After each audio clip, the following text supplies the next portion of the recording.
Adam here with Brooksaw Antiques. Today we have this 1957 Smith Corona Silent Super vintage portable typewriter. I'm going to show you how to use the functions and make sure they all work.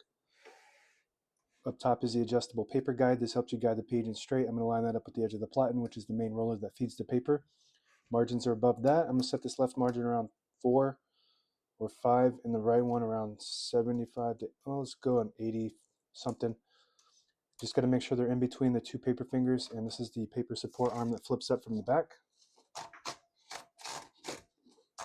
And this is the paper bale that sits on top. It's got 3 adjustable rollers, and you have the paper fingers in front, so that's when you know you're dealing with a luxury Smith Corona. It's got all that paper support.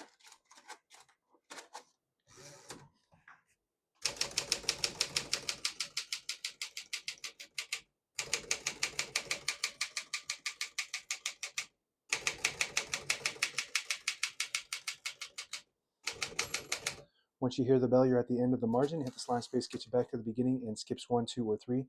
Right now we have it on single, but if you want double, you just flip that switch back. It skips 2, 1 more, it skips 3.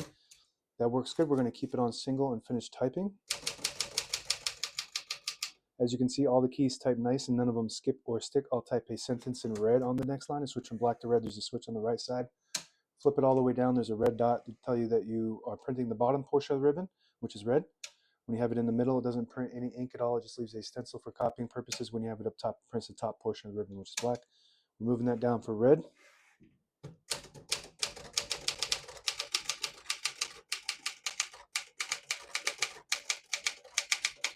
Beautiful typing machine. One of my favorites, one of the best I think of all time. It's just a really nice typewriter. It's really fun and easy to type on. And the sound is much quieter than your typical typewriter.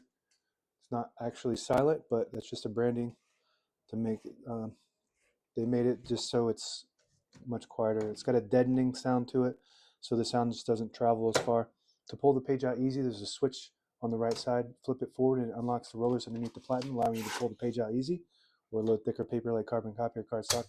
So what that is, this deadening material is all throughout the machine to help silence it a little bit. We're going to put this down and flip this up for black. Shift on each side, a shift lock on the left to clear that. Just hit the shift button again. Backspace on the left side of the keyboard works great. Tab, we have tab set at 10 space intervals. We're going to go ahead and clear those by hitting the tab button. Hit CL next to it on each one of those tabs. So now we don't have any, we shouldn't have any. So it just goes all the way to the end. And I always like to set one somewhere in the middle by hitting the set button there. So that way when you hit the tab button, it stops in the middle instead of slamming all the way to the end, causing wear and tear on your typewriter. Below the tab button is the MR button. So when you get to the end of the margin, there's a mechanism that blocks you from printing. If you hit that MR button, margin release, it allows you to go all the way to the end or until you get stuck on that paper finger. Backspace on the left side. Open the hood, all the brand new ribbons loaded on the left, so it's pulling to the right. If you want to switch that direction, there's a switch right above that backspace. Just flip it down and it'll pull.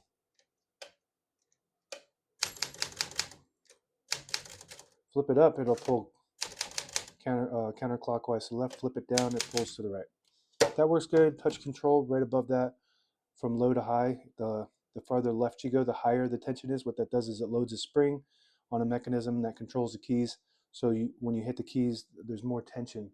You do have to hit them harder, but they respond faster. If the lower you go, they don't respond as fast, but you don't have to hit the keys as hard for them to print. On the right side of the carriage, behind the knob, is the carriage release. On front of the knob is the escapement throwout or the carriage lock. It locks the carriage in the middle to protect the escapement, which is the mechanism that allows the typewriter to move one space at a time. And when you have it in a case, you want to have that engaged. And this knob on the right side was damaged.